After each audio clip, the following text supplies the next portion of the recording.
헬퍼 과정 하신 분들은 다 들으셨어요. 그래서 그 내용은 달라. 그 강의를 하셨던 것은 이제 우리 같이 들었지만은 내용은 다르다는 것을 말씀드리면서 우리 새로 오신 분도 계시기 때문에 제가 소개를 하지 않을 수 없습니다. 우리 김유현 강사님은 다른 거 다 생략하고요. 세계 사이버대학에서 전문학사로 이렇게 수료를 하셨고요. 그리고 각당 복지단 소속 상담사로 활동 저와 같이 하고 있고요. 그 다음에 백석대학원 교육원에서 시흥 강사로도 이렇게 활동을 하시고 계신 분인데 오늘 이 시간에는 특별히 그 사전연명 의료 양서만 요거는 이제 중점적으로 아마 강의를 해주실 겁니다. 나오실 때 박수 한번 보내주시죠. 그냥 시간이 없어서 아주 요약을 해서 그냥 말씀을 드리는데, 우리가 이제 여러분들이 이 공부를 하신다는 것은 존엄한 죽음 준비라고 할 수가 있겠죠, 그죠? 그래서 우리가 존엄하게 인생을 마무리하고 존엄하게 죽기 위하여서 할 수 있는 것이 이제 사전에 연명 의료 의향서도 쓸 수가 있고, 그리고 또 제가 아시는 목사님은 작년에 그 은퇴를 하셨는데 생전 임종식을 하시더라고요. 그 제주도에 계시는 그 기저귀 교회의 정성화 목사님이라고 아세요 혹시? 네, 그분이 이제 19일 날 생전 임종식도 하시더라고. 그래서 어떻게 하시는가 저희한테 초대장이 왔기 때문에 한번 가보고 싶기도 하거든요. 그래서 이제 여러 가지를 우리가 존엄하게 죽기 위하여서 여러 가지 준비를 하는데, 그 중에 하나로서 이제 사전연명 의향서에 대해서 제가 이제 말씀을 드릴 때 아마 들어보신 분들도 계실 텐데, 여러분들 이제 9988 인디34라 그래가지고 이 뜻을 다 알고 계시죠? 네. 그래서 왜 우리가 이렇게 99세까지 팔팔하게 살다가 한 2, 3일 앓다가 이제 그냥 깨끗하게 한 사나흘 만에 죽지 못하는가, 거기에 대해서 이제 여러 가지가 있겠죠. 우리가 가장 무서워하는 어떤 그 중풍이라든가 치매 같은 게 걸리면은 9988 인감사를 할 수가 없죠. 그죠? 그렇지만은 우리가 준비를 할 수만 있으면은 이제 한 2, 3일 앓다가 깨끗하게 죽기 위해서 그런 것도 이제 결정을 할 수 있다. 이런 얘기를 지금 할 수가 있는데, 이거는 여러분들이 다 알고 계시는데, 왜 우리가 이렇게 하루 이틀 앓다가 깨끗하게 그렇게 한 3, 4일 만에 못 죽는가? 그런 것을 할 때 우리가 죽음에 대해서 언제 죽을지 모르고 어떻게 죽을지 모르고 어디서 죽을지 모르잖아요. 이런 것 때문만은 아닌 것 같아요. 그래서 내가 당할 수 있는 나의 마지막에 대해서 이제 여러분들이 좀 생각을 해보시면 좋을 텐데, 내가 어쩌다가 이제 그냥 집안에서 나 혼자 있다가, 요즘 독거를 많이 하시잖아요. 혼자 있다가 이제 쓰러졌는데 그 다음날 자녀들이 와서 어떻게 하시겠어요?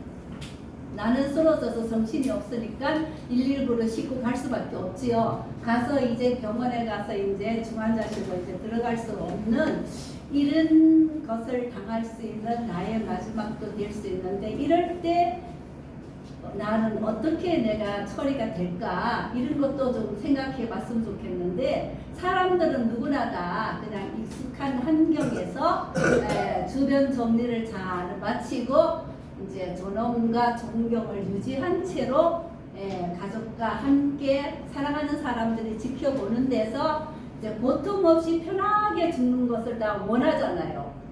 그렇지만 그것을 이제 못한다는데 이제 문제가 있는 것이지요. 그래서 우리가 오늘 이제 사전연명 의향서에 대해서 이야기를 하는데, 대부분 보면은 집에서 가족이 보는 앞에서 편안하게 죽기를 원하지만은 대부분 집에서 못 죽지요. 그리고 요즘 또 생활 환경이 옛날과 같지 않아서 원하기는 집에서 죽기를 원하지만 대부분 병원에 가서 70, 80%가 병원 중환자실에서 죽어나가고 있는 것이 지금 현실이라는 것이죠. 그죠? 그래서 갈수록 병원에서 죽어가는 병원에서 죽을 수밖에 없는 우리들의 인생이라는 것을 여러분들 모든 자료를 통해서 아시면 좋겠고, 특별히 우리가 병원에 가서 죽을 때 그 죽기 한 달 전에 그 들어가는 비용이 어마어마하게 많다는 것이지요.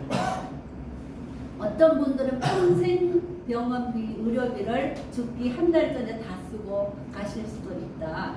그래서 우리가 이 의료비 때문에만 우리가 이 사전 의료 의향서를 생각하는 것이 아니라 내 자신이 존엄하게 죽어가기 위해서 여기에 대해서 공부를 조금 하시고 작성을 해놓는 게 더 좋지 않겠나 이런 생각을 하면서 미리 생각해보고 준비하는 내 삶의 마지막, 여러분들이 이제 강의를 통해서 버킷리스트라든가 뭐 죽은 준비 교육을 한다든가 연장도 쓰고 뭐 장래 계획성 뭐 이런 것도 해보셨을 텐데, 그 중에 하나가 이제 사전 연명 의료 의향서라는 것이죠.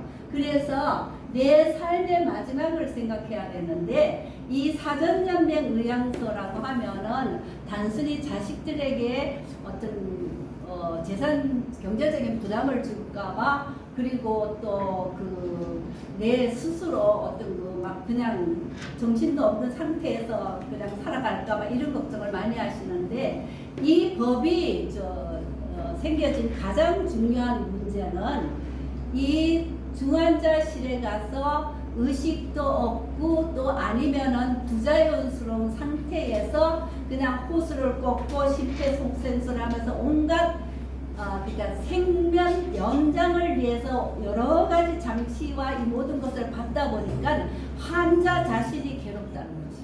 환자가 너무 고통스러운 것이죠. 일단 중환자실 딱 들어가면은 말을 하든 말도 못하게 이걸 호수를 꼽아버리잖아요. 그러면서 여러분 잠시만 입을 벌리고 있어도 너무 힘들 텐데, 이걸 노상대장 벌려놓고 그리고 또 온 천지를 이렇게 막 주사 바늘이 들어가 있잖아요. 코에도 들어가 있고. 그러면 이 환자가 너무 괴로워서 그걸 막 뽑으면은 못 뽑도록 어떻게 해요? 묶어버리잖아요. 그래서 이 사전명령 의향서라는 것이 이 법을 생기게 된 동기가 환자 자체가 너무 고통스럽고 존엄하게 죽어가지 못하더라. 그래서 이거는 정말 아니다. 이렇게 해서 우리가 나의 죽음은 어떻게 내가 죽음을 죽을까를 생각하면서 임종이 예측되는 환자가 되었을 때를 대비하였어. 그러니까 이거는 못 고칩니다. 이전 죽을 수밖에 없습니다. 언제 죽을지는 모르지만 죽습니다 하는, 이게 그런 환자가 되었을 때에 연명을 할 거냐 중단을 할 거냐, 이것을 내가 건강할 때 내가 작성해 놓는 것이지요. 내가 그렇게 몸이 고통스럽고 너무 힘들고 중환자실에 가서 면회도 안 되고 말도 못하고 아무도 못하는 상태에서 묶여서 의료진만 쳐다보다가 죽을 건가, 아니면 내가 호스피스 병동이나 아니면 가정에 들어가서 정말 여러 가지 요즘 잘 나온 거 진통제도 굉장히 좋잖아요. 그렇게 통증 완화를 받으면서 가족도 만나고 아니면은 친구도 만나면서 자연스럽게 죽을 준비를 할 것인가, 이것을 이제 결정하는 것이거든요. 그래서 반드시 이것을 쓸 수 있는 사람은, 아니 이것이 적용할 때는 언제 하는가 하면은 회생 가능성이 없고 치료에도 불구하고 회복되지 않으며 급속도로 증상이 악화되어서 담당 의사와 전문의 1인으로부터 두 사람의 의사가 이제는 임종기가 다가왔습니다, 이제는 돌아가십니다 하는 판단을 받을 때만 이것이 필요한 거예요. 그래서 무슨 안락사라든가 내가 죽고 싶을 때 죽는다는 것이 아니고, 여기에 대해서 오해를 하는 사람 참 많거든요. 이제 여러분들도 이제 공부를 헬프 공부까지 하셨기 때문에 여기에 대한 상담사가 되실 수도 있기 때문에 정확하게 이걸 알으셔야 되겠다 싶어서 이제 말씀을 드리는데, 그래서 내 임종을 내가 정하는 거예요. 그래서 중환자실에 들어가서 인공호흡기나 온갖 그냥 이 깔딱깔딱 살아있는 그 생명을 연장하기 위해서 그 의료진들만 쳐다보면서 마냥 살아있을 거냐, 아니면은 정말 호스피스 병동이나 가정에 가서 무의미한 치료는 이제 중단을 하고 자연스럽게 그냥 죽음이 오면은 나는 가겠다, 이런 자세로 이제 곁에 가족도 오게 하고 친구도 오게 하면서 때로는 이제 종교적 지도자들도 같이 오면서 대화를 나누다가 그렇게 죽겠느냐를 이제 내가 결정하는 것이지요. 그래서 이제 이 법이 왜 생겼는가 하면은 그 2016년 이게 2016년에 만들어졌는데 이 보라매 병원 사건이라는 거 여러분 다 알고 계시죠? 그 병원에 술에 취해서 그냥 쓰러진 어떤 남자분이 들어왔는데 이분은 아주 완전히 의식을 완전히 잃어버리고 완전히 그런 상태가 되었는데 의료비가 엄청 들어가는데 이분들이 굉장히 가난했어요. 그래서 그 와이프가 우리는 도저히 이걸 감당하지 못하고 이분도 완전히 사람이 아닌 상태로 되어 있으니까 퇴원을 시켜달라 해서 의사들이 안 된다. 그래서 이걸 다 뽑고 퇴원을 시켜달라 했는데 안 된다 하다가 각서를 쓰고 하도 통사정을 하니까 퇴원을 시켰는데 가서 집에 가서 이거 인공호흡기를 빼는 순간에 바로 돌아가셔 버렸어요. 그랬더니만은 그 시누이가 네가 우리 오빠 죽였다 이렇게 돼가지고 이 부인은 어떻게 됐어요? 살인자로 되고 그 다음에 의사도 이걸 호흡기를 뽑은 의사도 살인 방조죄가 되는 이런 사건이 일어난 적이 있었거든요. 그러다가 2009년도에 또 세브란스 병원에 김할머니라고 계셨는데 이번이 폐암 조직 검사를 하다가 식물인간이 돼버린 거예요. 그래서 지금 식물인간 상태로 만약 있으니까 자손들이 할 수 없어서 모여서 의논을 해서 우리 어머니가 평생에 우리들에게 얘기를 하기를 내가 소생하기 힘들어지면은 인공호흡기라든가 생명 연장을 위한 그런 장치는 하지 말아라 하는 그 얘기를 하신 일이 모두 들은 사람들이 증인으로 나선 거예요. 그래서 병원에서 우리 어머니가 그렇게 말했으니까 퇴원시켜 주시오 했더니 안 된다. 옛날에 보라매 사건도 있기 때문에 이걸 뽑을 수가 없다. 이렇게 된 거예요. 그때 이제 재판에 들어가서 재판에서 여러 증인들의 말을 참고를 해가지고 결국은 퇴원을 시켰어요. 그래서 이긴 것이지요. 어머니의 의견이 내가 그런 상태가 되었을 때 억지로 생명을 연장하지 말아라 했던 것이 증인으로 서준 거죠. 그래서 이제 이게 이제 의료 중단 이제 판결이 나면서 모든 것을 의사는 그것을 이제 판결에 의해서 그것을 뜯었기 때문에 의사가 살인 방조죄를 안 걸리면서 이제 그렇게 된 거예요. 그래서 그때부터 아 이거 정식으로 법이 있어야 되겠구나 하면서 이 법이 생기게 된 거거든요. 그래서 이 사전연명 의료의향설은 임종 과정에 있는 환자가 되어 자신의 의사 결정 능력이 상실됐을 경우, 그죠? 그때를 대비하여서 이제 건강할 때 하는 거예요. 건강할 때 내 의사를 나는 내가 죽을 때가 되어서 임종이 가까워 왔을 때 무의미하게 이 모든 장치를 걸고서 한 달이고 1년이고 살려놓는 거 나는 그걸 하지 않겠다. 이렇게 하는 것을 갖다가 우리가 사전연명 의료의향서다. 그래서 이것을 할 때는 반드시 주민등록증을 가지고 얼굴을 대조하면서 1:1로 상담을 받아서 자기가 사인을 해야 돼요. 우리 어머니가 다리가 불편해서 못 나오시는데 제가 좀 쓰면 안 될까요? 될까요? 안 될까요? 안 되죠. 그죠? 우리 남편이 글씨를 몰라서 내가 사인해도 될까요? 안 되는 거예요. 이거는 그래서 건강할 때 자기가 사인을 해 놓는 거예요. 그래서 이게 법이거든요. 그래서 거기에서 주민등록증을 안 가져왔으니까 내가 다 외우고 있으니까 해달라. 우리 엄마 아버지가 움직이를 못하니까 좀 해달라. 이런 거 절대로 안 되는 거예요. 그래서 내가 그리고 이제 우리 어머니가 치매가 왔기 때문에 안 된다 하면 안 되는 거예요. 치매 환자는 안 돼요. 정신이 건강하고 온전할 때만 이것을 써야만 법적 효력이 있다는 것이고요. 그래서 이제 우리 아까 제가 논하드린 거 보셨죠? 거기에 보면 이 6가지에 대해서 내가 설명을 잘 들었고 내가 이것을 확실하게 이것은 어떤 내가 죽고 싶어서 죽는 날짜를 정하는 이런 것이 아니라는 것을 내가 확실히 안다. 이것은 내가 의사의 진단이 떨어졌을 때 임종 과정에 있을 때 나는 무의미하게 의미 없이 그냥 내 생명만 그냥 살려놓는 그 온갖 모든 무서운 그 장치들을 난 안 하겠다. 이런 것을 내가 설명을 잘 들었다. 그리고 호스피스라는 것은 뭐 하는 곳인가? 거기서는 수술을 하거나 치료를 하거나 이거는 안 하지만은 자연스럽게 돌아갈 수 있도록 여러 가지 정신적으로 심리적으로 같이 상담을 해주면서 통증을 완화시키거나 아니면은 갖가지 영양까지는 주시는 그런 곳이라는 것을 내가 다 이해를 한다. 그리고 이것을 쓰면은 그것을 쓰는 순간 바로 국가정책생명윤리원 보건복지 산하에 거기에 올라가기 때문에 바로 효력이 있기 때문에 주민등록번호만 딱 치면은 며칠 날 어디에서 어떤 상담사하고 이것을 작성했구나가 딱 뜨는 거예요. 거기에 대해서 이해를 하고 계셔야 되고, 만약에 내가 이것을 써놨는데 난 그 제대로 설명을 못 들었기 때문에 뭔가 찜찜해 이때는 내가 취소도 할 수 있는 거예요. 바로죠. 내가 그 설명을 잘 못 들었고 집에 와서 아이들한테 얘기했더니 와 너무 강력하게 못하게 해서 나는 취소합니다 하면은 취소도 할 수 있는 것이고, 그리고 이제 변경도 하고 철회도 할 수 있다는 거.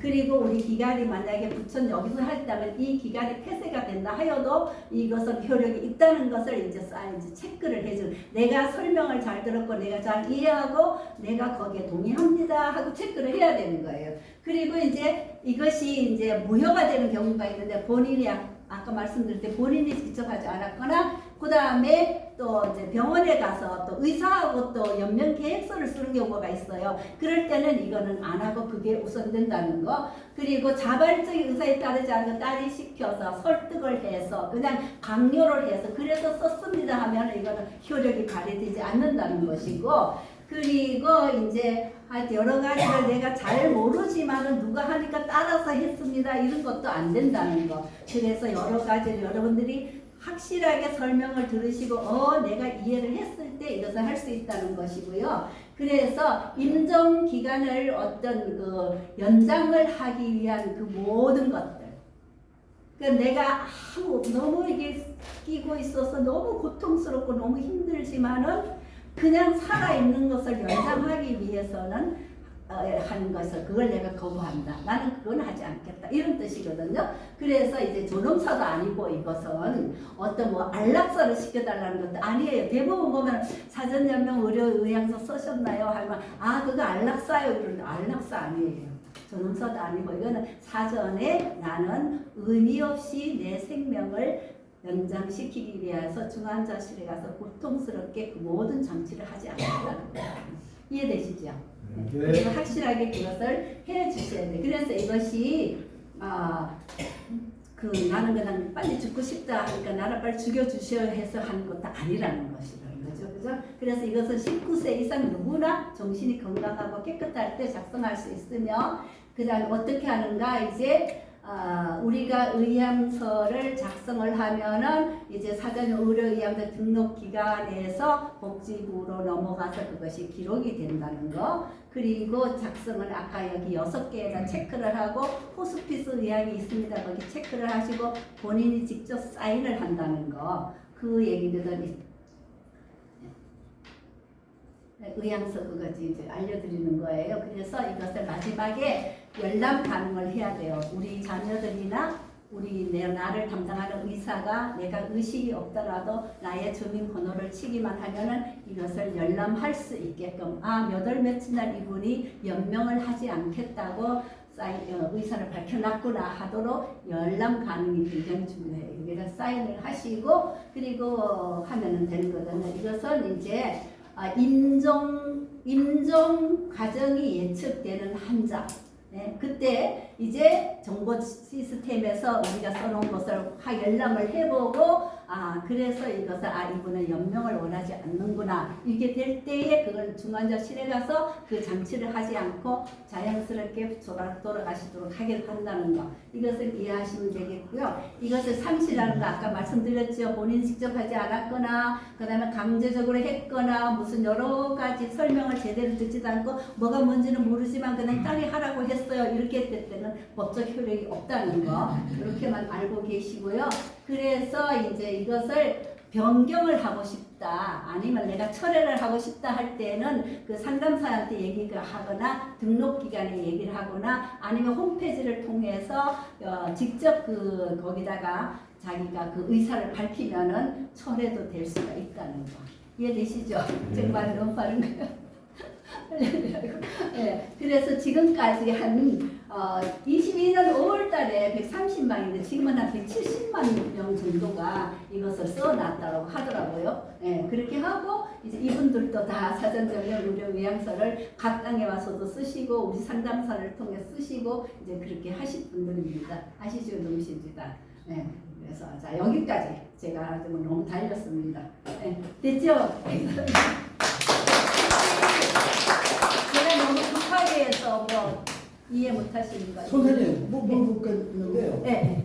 그 의사가 그 병원에 수입 잡기 위해서 뭐 진짜 뭐더 살 수 있다 이렇게 할 수도 있는 거 아니에요? 아니죠. 그것이 이제 사실은 그 병원에서 정말 이것이 엄청난 그 돈이라 그래가지고 지금까지 법정이 굉장히 늦었던 거예요. 그래서 요즘 의사들이 병원 고치려고 하는 의사는 별로 없고 자기 먹고 살고 하려고 하는 사람이 많기 때문에 그래서 이게 이제 병원하고 다 이제 복지부하고 함께 해서 국회에서 이것이 통과된 거예요. 질문이 있습니다. 예, 응급 환자가 갈 수가 있지 않습니까? 네네네. 응급 들어가서 무엇을 가면 예, 예, 의사가 판단해 봤을 때 예, 이것은 살릴 수 있다. 네, 이렇게 해 그렇죠. 되지 해야죠. 않았습니까? 네네. 그래서 그게 지연됐단 말입니다.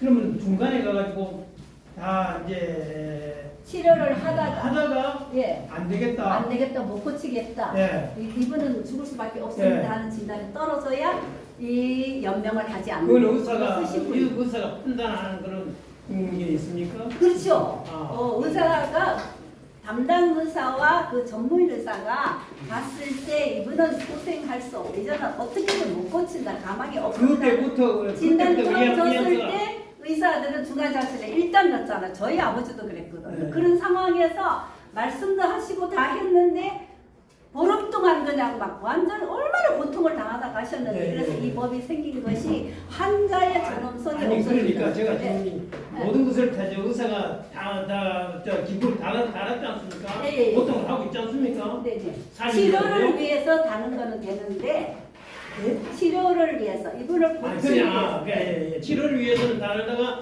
중간에 거부하면 된다 이거죠? 그건 의사 아니죠. 판단으로. 그건 아니죠. 일단 이분이 병원에 오시면은 연명 그걸 쓰신 분인가 안 쓰시는 분인가를 알게 되잖아요, 의사들이요. 그래서 이분을 병을 고치기 위해서는 온갖 장치를 하시다가 이제는 못 고치겠다는 결정이 떨어졌을 때, 아 이분은 연명의료사를 썼으니까 다시 더 그냥 목숨을 연장시키기 위한 것은 하지 말자 이렇게 되는 거죠. 네. 네. 네. 예. 이상 그냥 그래서 쫓겨가지고 제대로 설명을 수고하셔서 우리 저 강사님 위에서 박수 한번 보내주세요. 저도 솔로몬도 죽었는데 뭐 죽는 거예요? 잠깐요. 저 각 작성하실 분이 두 분뿐이 안 계시니까 여기 컴퓨터로 하시거든요. 타블릿 PC로 하시니까 바로 돼요. 바로 작성해 올라가요. 이 자리를 비켜주시면 여기 다른 분들은 자리를 정돈하시고 저 돌아가셔도 되고요. 그 다음에 여기 저 배너라든가 이런 거 설치된 거 전부 다 철수해서 우리 저 강 목사님, 이 목사님하고 같이 해서 먼저 가시면 되겠습니다.